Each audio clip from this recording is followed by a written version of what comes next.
Hello, my name is Tommy Matthews and I'm a member of the ICAA here in Denver. Today I'd like to introduce you to a series of classical pavilions found throughout Denver's magnificent system of mountain parks. The city of Denver grew to maturity during the golden age of art and architecture known as the American Renaissance.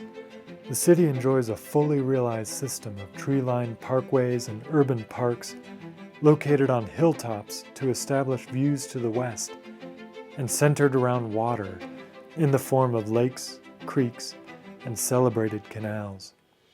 Remarkably, these parks extend outside the city boundaries to draw urban dwellers to the awe-inspiring Rocky Mountains.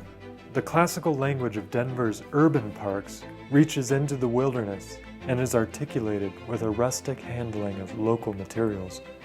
Designed by Frederick Law Olmsted Jr., the Denver Mountain Parks are interconnected by scenic roadways opened in stages beginning in 1913. Engineered to never exceed a 6% grade, these roadways integrated then new technology of the automobile with an artfully choreographed scenic experience.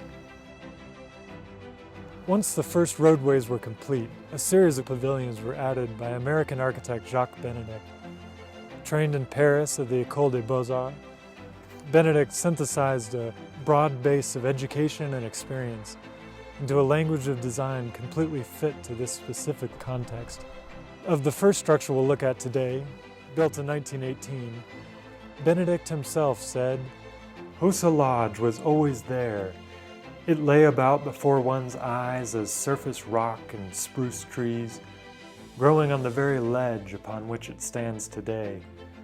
We simply piled up the rock in layers, leaving some openings for light.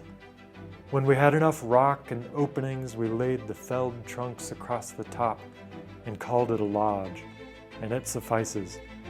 It remains rock and bark like its setting." A few miles away is Phileas Park, set in a clearing surrounded by ponderosa pines.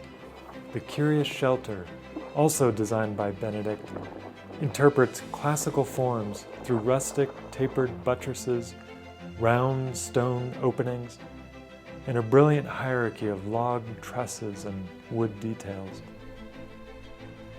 As we continue our loop, the roadway follows Bear Creek as it tumbles and flows back towards Denver and the plains. Along this creek, the Corwina Park shelter is nestled into a forest of trees growing from the rocky south wall of the Bear Creek Canyon. This structure shares the unique language of stone and wood details Benedict recombined with inspired variation. From within the shelter, picturesque views and sounds of the enchanted surroundings are framed through 3 arches.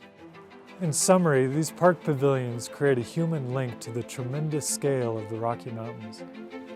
Thank you for coming along today to see some of the architecture in my neighborhood.